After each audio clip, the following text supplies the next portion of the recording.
Dans le prochain épisode de Demain nous appartient, Sacha fait sa réapparition, Timothée est considéré comme un héros et le cas de Dan et Mathis divise.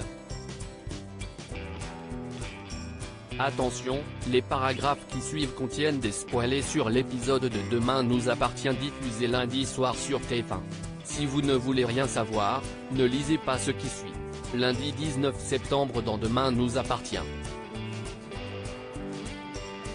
Martin et Sarah vont au port pour se renseigner sur Sacha. Les hommes qui se chargent des entrées et des sorties des passagers des paquebots ne sont pas très loquaces.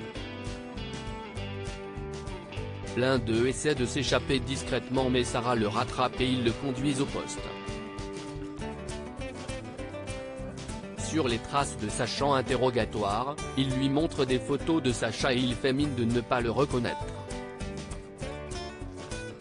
Les flics lui mettent la pression et il finit par avouer qu'il lui a vendu au marché noir un ticket de bateau au tueur.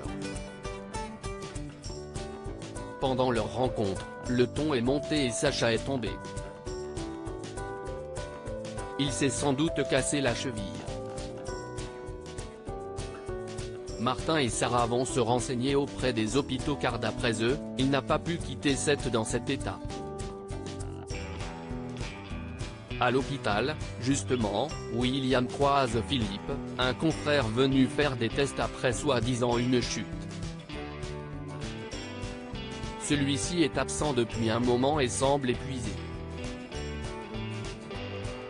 William le trouve très éprouvé et lui conseille de prendre soin de lui.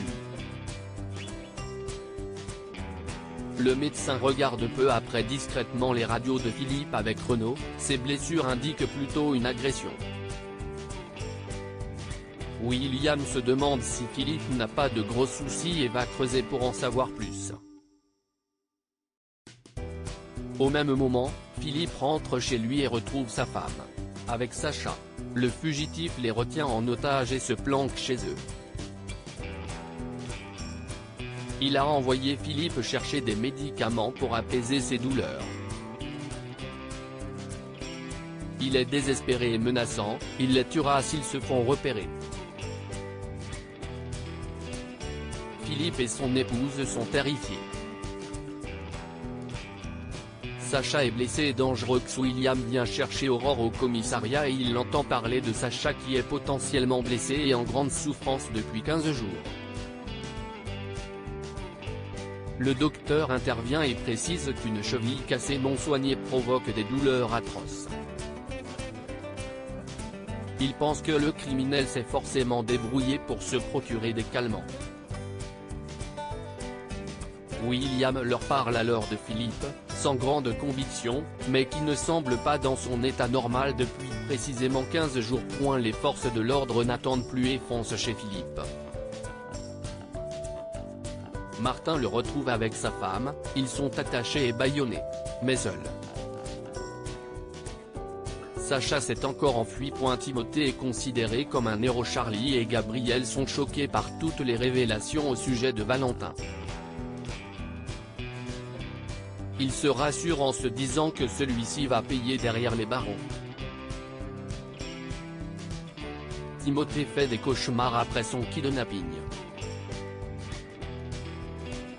Il envisage d'aller revoir Anna. Victor le soutient et lui rappelle qu'il est très fier de lui. Le jeune homme raconte à son père qu'il a beaucoup pensé à lui durant sa captivité, cela touche beaucoup Victor. Ils vont boire un verre au Spoon et ils croisent Judith. Elle vient le remercier pour son attitude héroïque qui a permis de faire arrêter Valentin. Timothée ne comprend pas pourquoi on le félicite. On lui propose ensuite de répondre à une interview mais il ne veut pas. Elsa l'incite à le faire mais il reste catégorique, il n'y a selon lui aucune raison pour qu'il reçoive tant d'honneur. Dan craint de perdre son fil et est reçu par Sébastien pour s'expliquer sur ses absences répétées auprès de Mathis. Il déclare avoir 2 jobs pour subvenir aux besoins de son fils. Son ex se sert de cela pour l'accuser de négligence et réclamer la garde exclusive de l'enfant. Sébastien lui fait remarquer que Mathis accomplit des tâches d'une personne adulte à la maison. Dan assure que son fils voit tout cela comme un jeu. Il admet ne pas être bien organisé mais tout faire pour Mathis. Sébastien croit en sa bonne foi mais n'a cependant pas le choix, d'autres entretiens vont être réalisés pour s'assurer du bien-être total du petit. Mathis est d'ailleurs accueilli par Benjamin pour se faire examiner. Le médecin lui pose des questions sur son mode de vie avec Dan et comprend que Mathis en fait beaucoup trop pour son jeune âge. Plus tard, Audrey et Dan passent un moment ensemble avec leurs enfants qui jouent. Il a l'impression que les rendez-vous se sont bien déroulés mais craint qu'on lui enlève Mathis. Il s'effondrerait si cela était le cas.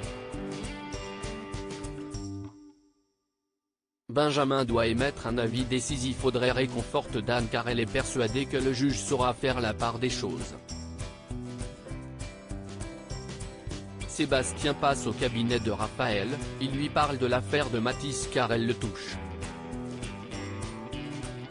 Il craint de briser la relation de Dan et son fils. Il en profite pour demander pardon à l'avocate pour toutes les années où il a été absent. Elle lui indique qu'elle ne lui en veut plus depuis longtemps. Benjamin remplit le dossier de Mathis alors qu'Alma lui rend visite dans son bureau. Il reconnaît qu'il a du mal à rester impartial sur ce cas. Il voit bien que le père et le fils s'adorent mais que les conditions de vie de l'enfant ne sont pas bonnes. Sa charge mentale est trop importante pour son âge par ce qu'il fait tout au quotidien.